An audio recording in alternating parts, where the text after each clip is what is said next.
লাহৰীঘাটৰ পূব উৎকাইটি পুৰণা মছজিদৰ কবৰস্থানৰ মাটিক লৈ ৰাইজৰ উত্তাল প্ৰতিবাদ।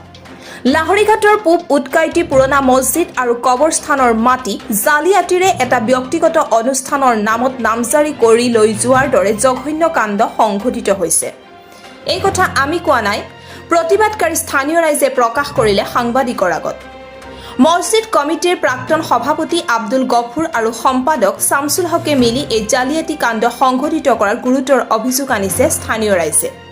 সভাপতি আব্দুল গফুৰ আৰু সম্পাদক শামছুল হকৰ বিৰুদ্ধে ক্ষোভিত ৰাইজে হাতত প্লেকাৰ্ড লৈ বিভিন্ন শ্লোগানেৰে উত্তাল প্ৰতিবাদ সাব্যস্ত কৰে। উল্লেখ্য যে ঘটনা সন্দৰ্ভত লাহৰীঘাটৰ বৰচলা আৰক্ষী চকীত স্থানীয় ৰাইজে এখন এজাহাৰ দাখিল কৰে। লাহৰীঘাটৰ পৰা খাইৰুল ইছলামৰ ৰিপৰ্ট, নগাঁও লাইভ আছাম 24।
কবরস্থানের মাটি ঘুরাই দিও, আমার দাবি ন্যায় লাগে, আমার কবরস্থানের মাটি দালালি নচলিব, কবরস্থানের মাটি দালালি নচলিব, আমার রাইজর দাবি ন্যায় লাগে, কাটি কবরস্থানের মাটি ঘুরাই দিও, কাটি কবরস্থানের মাটি ঘুরাই দিও, কাটি কবরস্থানের মাটি ঘুরাই দিও, আমার দাবি ন্যায় লাগে, আমার কবরস্থানের মাটি দালালি নচলিব। এইটো আমাৰ এই মছজিদ মাদ্ৰাছাৰ প্ৰেচিডেণ্ট ছেক্ৰেটাৰী সিহঁতে হেৰি কৰিলে, আমি ৰাইজে দায়িত্ব দিছিলোঁ। সিহঁতে প্ৰেচিডেণ্ট ছেক্ৰেটাৰী আমাৰ কবৰস্থানৰ মাটি সিহঁতে বুৱা নামজাৰি কৰি পেলাই, বুৱা কাৰ নামত নামজাৰি কৰিছে? এই বানাত মাদ্ৰাছাৰ নামত নামজাৰি কৰি পেলাই সিহঁতে প্ৰেচিডেণ্ট ছেক্ৰেটাৰী। প্ৰেচিডেণ্ট ছেক্ৰেটাৰীজনৰ নাম কি? একজনৰ নাম আব্দুল গফুৰ, একজনৰ নাম শামছুল হক। আমাৰ ৰাইজৰ মাজত এই প্ৰাইভেট বুলি কৈ আছে। তেতিয়া আমি ক'লোঁ তোমাৰ যেতিয়া প্ৰাইভেট তোমাৰ লৈ যোৱা। তেতিয়া সি লৈ যোৱা টাইমত লগত তাতো সেইটো ঘৰো ভাঙিছে, লগত আমাৰ এই বানাত এই কি কয় যিটো চুবাহী মক্তব বুলি কয়, এই মক্তবটো সেই দৰ্জা খিৰিকী ভাঙি পেলাই সেইটো লৈ গ'ল।